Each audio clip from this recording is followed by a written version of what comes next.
स्वागत है दोस्तों मेरे चैनल के ऊपर आपका। और दोस्तों आज हम लोग पोल्ट्री फार्म में ये बात करेंगे कि आपका सपोज माल बनकर तैयार हो गया है और अब आप उसको माल को बेचना चाहते हैं, तो उस माल को बेचने के लिए क्या क्या ऑप्शंस होते हैं आपके पास। मैं आपको तकरीबन 10 ऑप्शंस ऐसे बताऊंगा जहां पर आप अपने माल को, तैयार माल को बेच सकते हैं और अच्छा खासा मुनाफा कमा सकते हैं। ये 10 के 10 ऑप्शन हम लोग अपने पोल्ट्री फार्म में भी यूज करते हैं और इन 10 में से कभी हम होता है कुछ ऑप्शंस यूज कर पाते हैं, कुछ ऑप्शन नहीं यूज कर पाते हैं, बट ये 10 डिफरेंट तरीके हैं जहां पर आप अपने माल को सेल कर सकते हैं। तो दोस्तों इससे पिछली 2 वीडियो में हम लोगों ने बात किया था कि आपने अपना, अगर सपोज आप नया पोल्ट्री फार्म बनाने जा रहे हैं और 2500 चिक्स का पोल्ट्री फार्म बनाने जा रहे हैं, तो हमने वहां पर बताया था कि आपको क्या क्या चीजें लगेंगी और कहां से आप वो चीजें खरीद सकते हैं और कितनी क्वांटिटी में खरीदनी होंगी और आपको तकरीबन कितना आपका खर्चा आएगा 2500 के पोल्ट्री फार्म को शेड के कंस्ट्रक्शन में। फिर दूसरे वीडियो में हमने बात किया था कि अगर 2500 चिक्स आप डाल रहे हैं अपने पोल्ट्री फार्म के अंदर, तो 2500 चिक्स डालने पर उनको पालने के लिए तकरीबन कितना खर्चा आ जाता है आपका, कितनी लागत आ जाती है आपकी 30-35 दिन के अंदर जब आपका मुर्गा बनकर तैयार हो जाता है।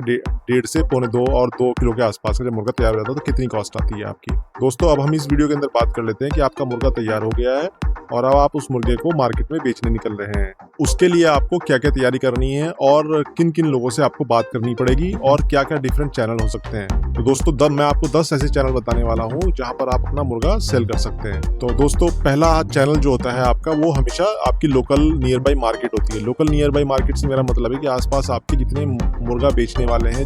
जो आपके बाजार में बैठते हैं और जो एक्चुअली डायरेक्ट कस्टमर को सेल करते हैं मुर्गे को काट कर। तो पहली बात तो ये है कि उनके सबके नंबर और सबके कॉन्टैक्ट्स आपके पास होने चाहिए। तो जैसे ही आपका माल तैयार होने वाला है तो आप 2, 4, 5, 7 दिन पहले से उनको बताना शुरू कर दीजिए कि भाई फला तारीख को मेरा माल तैयार होने वाला है और अगर आप लोगों ने ऑर्डर लगानी है तो आप बता दीजिए मेरे को आप कितना कितना माल कब कब उठाएंगे। तो उस एक चैनल तो वो है आपका कि उसमें आपको वो लोग जैसे जैसे आपका माल तैयार होता जाएगा वो एक एक करके, वो पूरा माल तो नहीं उठा सकते। अगर आपने 2500 का डाला है या 5000 डाल रखे हैं चिक्स आपने, तो पूरा तो वो नहीं उठा पाएंगे, लेकिन वो ये है कि हाँ 200 कोई उठाएगा, 200 कोई उठाएगा, 200 400 कोई उठाएगा। तो ये करके आप कर सकते हैं। तो लेकिन दोस्तों एक चीज ध्यान रखना, जब आप इस तरीके से बेचते हैं कि 200 उसको बेच दिया, 400 उसको बेच दिया, तो इसमें एक दिक्कत होती है कि आप अगर 200-400 सीधे जाके उन 5000 के पीछे पकड़ेंगे तो उनमें भगदड़ मचने के चांसेस रहते हैं और उससे क्या होता है कि मुर्गा जो है आपका, उसमें प्रॉब्लम कभी कभी यह रहती है कि उनके टांग टूट सकती है या वो डर के मारे स्ट्रेस में आ सकते हैं और जिसकी वजह से आपको मोर्टेलिटी रेट बढ़ सकता है। तो उसके लिए हमेशा ये है कि आप जब वो बंदा लेने के लिए आ रहा है तो आपको प्री प्लान करके रखना पड़ेगा और उसको भी बोल के रखना पड़ेगा भाई जब तू लेने आ रहा है मुझे कम से कम 2 घंटे पहले इन्फॉर्म करना है, ताकि मैं क्या करूँ कि तू जितने तेरे को 1000 मुर्गे चाहिए या 500 मुर्गे चाहिए, तो मैं उतने तकरीबन अंदाजा करके उतने मुर्गों को एक कोने में इकट्ठा कर दूंगा और उनकी बाड़ लगा दूंगा उनके चारों तरफ, ताकि जब तू लेने आया तो उस बाड़ के अंदर से पकड़ लेगा, तो वो आराम से तेरे 200, 400, 500 मुर्गे जितने चाहिए उस बाड़ के अंदर से पकड़ लेगा, मेरे बाकी मुर्गे जो हैं वो डिस्टर्ब नहीं हो। तो इसका खास ख्याल रखना दोस्तों, जब आप इस तरीके से मुर्गे को अगर पकड़वा रहे हैं, आप आधा मतलब पूरा लॉट एक साथ नहीं उठवा रहे हैं और थोड़ा पीसीज में करके करवा रहे हैं, तो आपका एक तो लोकल मार्केट हो गया आपका। दूसरा जो आपका चैनल होता है दोस्तों वो हो सकता है आपकी अपनी खुद की रिटेल स्टोर। अगर आपने खुद का रिटेल स्टोर खोला हुआ है, अगर आपने खुद का जो है रिटेल की दुकान खोली हुई है, तो उससे अच्छा कुछ नहीं है, क्योंकि वहां पर आपका क्या है कि आप डायरेक्ट मैन्युफैक्चरर से और डायरेक्ट प्रोड्यूसर से आप रिटेल में कर दे रहे हैं, तो आपको मुनाफा बहुत मोटा होता है उसमें, लेकिन उसकी एक अपनी लिमिट होती है दोस्तों निकालने की। वो उतना नहीं निकल पाता है माल कि आप सारा माल उसके ऊपर निकाल देंगे, लेकिन जितना आप वहाँ मैक्सिमम निकालेंगे वो मान के चलिए कि आपको वहाँ मुनाफा काफी मोटा होने वाला है। तो आपको ये है कि मैं इसलिए डिफरेंट चैनल बता रहा हूँ कि आप इनमें से किसी एक चैनल के ऊपर भी आप पूरा माल तो नहीं निकाल सकते हैं आप, लेकिन क्या है कि कुछ माल यहाँ निकालिए, कुछ माल दूसरे चैनल के ऊपर निकालिए, तो उससे क्या होगा कि आपका जब एवरेज आउट करोगे तो एवरेज आउट करने के बाद में आपको एक मुनाफा जो एवरेज निकल के आएगा वो काफी अच्छा निकल के आ जाएगा। तो दोस्तों तीसरा जो चैनल होता है वो हमेशा आपका जो बेस्ट चैनल है वो है मुर्गा मंडी। तो मुर्गा मंडी में हमेशा एक क्या होता है, रोज का रेट खुलता है नया और रोज के रेट के हिसाब से वहां पर मुर्गा जाता है। तो आप देख लीजिए कि आपको मुर्गा मंडी का रेट आप क्या चल रहा है, उसके हिसाब से आप जो आपको लगता है कि हाँ आज की डेट में बेस्ट रेट है, उस दिन उठाइए, गाड़ी बुलाइए मुर्गा मंडी से और गाड़ी भर के निकलवा दीजिए। तो वो तो पूरा गाड़ी लेके आएंगे, गाड़ी में वो हो सकता है आपकी वो 1500 पीस ले जाएं और 2000 पीस एक साथ लेकर गाड़ी लेके आ रहे हैं, तो उसके हिसाब से आपका काफी मोटा माल एक साथ निकल जाता है। तो लेकिन उसमें क्या है कि उसमें पैसा जो है आपका वो ऑलमोस्ट नकद मिल जाता है आपको। बाकी में होता है कि आपको कुछ क्रेडिट देना पड़ेगा, अगर दुकानदार है तो उसको कुछ क्रेडिट देना पड़ेगा आपको, वो आपको इमीडिएटली नहीं मिलेगा, वो आपको लेके चला जाएगा, बेचेगा तो आपको पैसा देगा। अगर आपका खुद का रिटेल स्टोर है तो उसमें भी आपको नकद कैश मिलता है, तो वो भी बहुत बढ़िया बिजनेस है। मुर्गा मंडी में भी आपको नकद कैश मिल जाएगा, बहुत बढ़िया बिजनेस है, लेकिन वहाँ पर आपको मार्जिन काफी कम मिलते हैं कंपेयर टू ये जो 2 चैनल मैंने आपको बताए हैं इनके, क्या बल्कि किसी भी कंपेरिजन में वहाँ आपको जो है रेट जो है वो उनके इतना अच्छा नहीं मिल पाता, रेट थोड़ा कम मिलता है वहाँ पर मुर्गा मंडी में। फिर उसके बाद आपका जो है चौथा जो आपका चैनल हो सकता है वो हो सकता है आपका फीड सप्लायर। जो आपको फीड सप्लाई कर रहा है आप उसको बोल के रखिए कि भाई मेरा इस तारीख को माल तैयार होने वाला है, तो आप मेरा माल मार्केट में कराइए, क्योंकि उनके बड़े कॉन्टैक्ट्स रहते हैं, उनके पास काफ़ी लोग अप्रोच करते रहते हैं, उनको सबको पता होता है कि ये मुर्गे का फीड बेचता है, तो ये अल्टीमेटली मुर्गे के किसानों के साथ भी जुड़ा हुआ हो। तो आप अगर उनको बोल के रखेंगे तो वो आपके माल की पहले से ऑर्डर हो सकता है लगवा के रखते हैं आपका, या हो सकता है कि वो आपका कोई उनके लोकल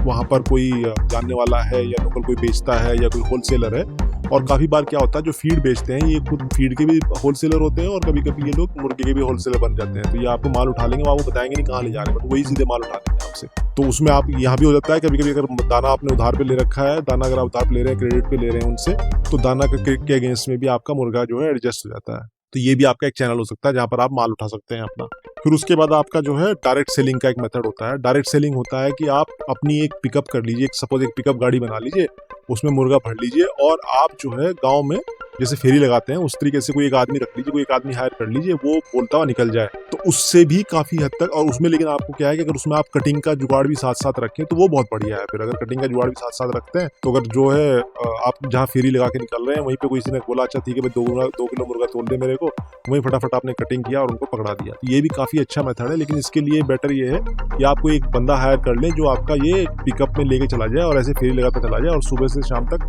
5-7 गाँव कवर करे तो आराम से 50-100 पीस इसमें निकाल सकते हैं। और इसमें भी आपका काफ़ी अच्छा मुनाफा हो सकता है। ये डायरेक्ट कैश वाला बिजनेस है, इसमें डायरेक्ट आपको कैश मिल जाएगा, इसमें आपको किसी को क्रेडिट देने की जरूरत नहीं है, आप इधर मुर्गा दीजिए उधर पैसा ले लीजिए, तो इसमें भी आपको प्रॉफिट काफ़ी अच्छा मिल सकता है। फिर उसके बाद दोस्तों आपका होता है कि आप जो इवेंट एंड पार्टी करने वाले लोग हैं, अब जो बहुत से लोग होते हैं जो इवेंट और पार्टी ऑर्गेनाइज करते हैं, मतलब वो किसी की पार्टी है और उसको पूरा मैनेजमेंट वो देखते हैं, उसका किसी के यहाँ इवेंट होने वाला उसका पूरा मैनेजमेंट वो देखते हैं, किसी के यहाँ शादी होने वाली है रखते हैं, और कहीं पर कोई पार्टी होने वाली है, कहीं पर कोई इवेंट होने वाला है, कहीं पे कोई मैरिज होने वाली है, शादी होने वाली है, तो वो आपका बल्क में माल उठा सकते हैं। तो वहाँ पर भी आपको ठीक ठाक मुनाफा मिल जाता है, मतलब उतना तो नहीं मिलता जितना रिटेल में मिलता है, लेकिन हाँ मंडी से अच्छा मुनाफा मिलेगा आपको। और वहाँ पर ऐसा हो सकता है कि वहाँ पर आपको कटिंग करके देना पड़ेगा, साथ में माल तैयार करने वाला 10 क्विंटल माल, 15 क्विंटल माल, 20 क्विंटल माल, वो बोलेंगे ठीक है जी आप कटिंग करके दे दीजिए। तो आपको वहाँ पर लड़के रखने पड़ेंगे जो आपका कटिंग करें और रातों रात कटिंग करके सुबह माल लोड करके डीप फ्रीजर में लगा के और डिलीवर करके आ जाए। तो उसमें आपको थोड़ा सा अरेंजमेंट अलग से करना पड़ेगा कि आपको एक तो कटिंग के लड़के रखने पड़ेंगे, कटिंग की जगह रखनी पड़ेगी, उसके लिए पानी वानी का सब इंतजाम रखना पड़ेगा वहाँ पर, और आपको डीप फ्रीजर रखना पड़ेगा ताकि उसको आप जब उसको कटिंग करने के बाद डीप फ्रीजर में लगाते जाएं उसी डीप फ्रीजर को उठाएं और जाकर माल डिलीवर करके आ जाए। तो इसमें थोड़ा एक्स्ट्रा खर्चा है, लेकिन ये भी आपका काफी अच्छा बिजनेस है। इससे आपको एक बहुत बड़ा मार्केट मिल जाएगा। और इसमें एक और क्या है फायदा है कि अगर सपोज आप कल को कैपेसिटी इंक्रीज करने की सोच रहे हैं, सपोज आप सोचते हो भाई मैं 2,500 था मेरे पास और मैं कल को 5,000 का और ऐड कर लेता हूँ या 7,000 का और ऐड कर लेता हूँ। जैसे हमारे 5 फार्म है तो हम क्या करते हैं, हम हमेशा साइकिल बना के रखते हैं, उनमें ऐसे रखते हैं कि 5-5, 7-7 दिन के डिफरेंस पे हमारा माल तैयार होता रहे, कभी वो पहले वाले फॉर्म में हो जाए, कभी दूसरे में हो जाए, कभी तीसरे में हो जाए। तो उससे क्या होता है अगर हम इस तरह के आदमी से कांटेक्ट में हैं तो वो अगर बोलता है भाई फला तारीख को मेरे माल चाहिए, तो आप ध्यान रखेंगे भाई फला तारीख को मेरा उस जगह पे माल तैयार होने वाला है, तो आप उसको प्रॉमिस कर सकते हैं भाई ठीक है वहाँ का माल तैयार होगा तो मैं आपको वहाँ पहुँचा दूंगा। या वो बोले कि भाई हमें बताओ हमें तो इस तारीख को इमीडिएटली माल उठाना है आज के आज ही, तो इमीडिएटली माल उठाना, तो आप जाहिर सी बात है फिर उसके लिए आपको किसी न किसी फार्म में आपका ऐसा होना चाहिए माल तैयार रहे। तो जिस फार्म में माल तैयार है उस फार्म से आप माल उठवा सकते हैं। फिर उसके बाद आपको जो है एक वाले भी माल कहीं ना कहीं से उठाते हैं किसी न किसी पास से, तो रेस्टोरेंट वालों का माल ज़्यादा तो नहीं उठाएंगे, लेकिन रेस्टोरेंट में भी आपको क्या है कि उसमें क्रेडिट तो देना पड़ेगा, लेकिन आपको वहाँ से ऑर्डर रेगुलर मिलते रहेंगे। सबसे बड़ी बात ये है कि आपको रेस्टोरेंट से रेगुलर ऑर्डर उठा सकते हो आप, और रेगुलर ऑर्डर उठा के उनको रेगुलर कटिंग करके सप्लाई कर सकते हैं आप। तो इनमें सभी ऑप्शंस में जो मैं बता रहा हूँ आपको, इनमें क्या है कि आपको कटिंग का अपने पास रखना पड़ेगा, बिकॉज वो लोग आपसे मांगेंगे माल तो ऐसा मांगेंगे तैयार माल मांगेंगे, और वो तैयार माल में आपको कटिंग करवा के साफ सफाई करवा के देना पड़ेगा उनको माल। फिर उसके बाद आपकी जो अगर आपके एरिया में बैंकेट हॉल्स है, बैंकेट हॉल वाले क्या करते हैं उनके यहाँ शादी ब्याह होते रहते हैं, शादियों के सीजन में तो स्पेशली बहुत रोज डेली की शादी रहती है, और आजकल क्या है कि बिना मुर्गे के बहुत कम शादियां होती हैं जहाँ पर मुर्गा नहीं चलता है। तो वो बैंकेट हॉल वाले जो है उनको भी अरेंजमेंट, कुछ लोग होते हैं कि अपना खाने पीने का अरेंजमेंट करते हैं, बट ज्यादातर लोग क्या करते हैं बैंकेट हॉल वाले को बोल देते हैं खाने पीने का अरेंजमेंट भी आप ही करके दीजिए। तो अगर खाने पीने का अरेंजमेंट भी बैंकेट हॉल वाला करके दे रहा है तो उस केस में बैंकेट हॉल वाले से अगर आप टाई अप कर लेते हैं तो बैंकेट हॉल वाला डायरेक्ट आपसे बोलेगा और भाई मुझे आप 10 क्विंटल माल तैयार चाहिए, आप उसको 10 क्विंटल माल तैयार करा के दे दीजिए। और बैंकेट हॉल से भी आपका जो है वो क्रेडिट तो देना पड़ेगा, लेकिन क्रेडिट बहुत लंबा नहीं देना पड़ता है, वो आपका अगर आपने सपोज 2 दिन के 4 दिन के क्रेडिट पे आपको पैसा मिल जाता है। हम लोगों ने कुछ बैंकेट हॉल से टाई अप किया हुआ है तो हमें हमारे 2-4 दिन के अंदर के क्रेडिट पे हमें पैसा मिल जाता है उनसे। फिर उसके बाद आप जो आपके अगर एरिया में कोई ऐसी बड़ी रिटेल चेन है, जैसे आपके जो आजकल ये हाइपर मार्ट हो गए जैसे बिग बाजार है या स्पार है या इस तरह की हाइपर मार्केट होती है, इनके पास भी अलग से एक सेक्शन होता है जहाँ पर ये लोग चिकन या इस तरह की चीजें बेचते हैं, चिकन बेचते हैं, फिश बेचते हैं, सब चीजें बेचते हैं लोग। तो आप उनसे भी टाई अप कर सकते हैं और उनसे टाई अप करने के लिए आपको क्या है, उनसे टाई अप करके आप फ्रोजन मीट उनको सप्लाई कर सकते हैं। मतलब आप काट के डीप फ्रीजर में लगा लीजिए ये अपने यहाँ और सप्लाई कर दीजिए, वो अपने डीप फ्रीजर में रख के उसको बेच देते हैं। तो वो भी एक अपने आप में एक चैनल है। और लास्ट 10वां चैनल की अगर मैं बात करूं तो 10वां चैनल आपका जो है वो बनता है ऑनलाइन प्रेजेंस। अब ऑनलाइन प्रेजेंस जो है उसमें वो हर एक के मतलब मैं मान सकता हूँ कि एक किसान भाई जो गांव में इसकी पैदावारी कर रहा है, उसके पास इतना टाइम नहीं होता है और इतनी नो हाउ भी नहीं होती, इतनी टेक्निकल नो हाउ नहीं होती कि वो अपनी ऑनलाइन परचेस बना ले। तो उसके लिए आप चाहे तो हमसे कांटेक्ट कर सकते हैं, बिकॉज हम लोगों ने अपने बहुत सारे ऑनलाइन चैनल बना रखे हैं जहाँ पर हम लोग ये काम को करते हैं। तो आप हमसे टाई अप कर सकते हैं, हमारे ऑनलाइन चैनल के ऊपर भेज सकते हैं या फिर हम आपके लिए एक ऑनलाइन चैनल क्रिएट करके दे सकते हैं। ऑनलाइन चैनल में क्या होता है कि हम ऑनलाइन चैनल में हम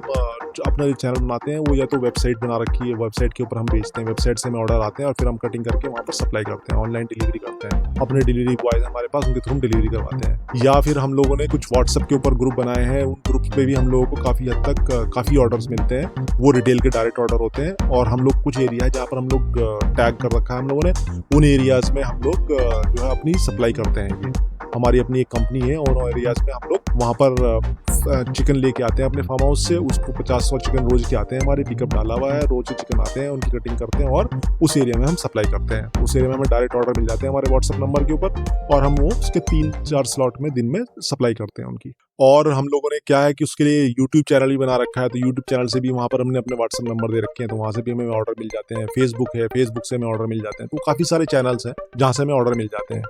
ये आपके डिफरेंट चैनल्स हैं दोस्तों। इनमें से अगर आप किसी भी चैनल में आप चाहते हैं हमारी हेल्प मिल जाए आपको, हम हेल्प कर दें आपको, तो आप हमें कमेंट सेक्शन के अंदर लिख के जरूर बताइएगा, हम आपकी जरूर हेल्प करेंगे। और अगर आप चाहते हैं कि हम में से हमारा कोई चैनल इनमें से यूज़ करना चाहते हैं आप, जो हमने ऑलरेडी चैनल सेटअप कर रखे हैं, तो भी आप कमेंट सेक्शन में लिखिए और हम आपको हेल्प भी करेंगे और आपको गाइड भी करेंगे। और अगर हो सकता है तो हम आपके साथ पार्टनरशिप वाला बिजनेस भी कर सकते हैं। तो दोस्तों आपको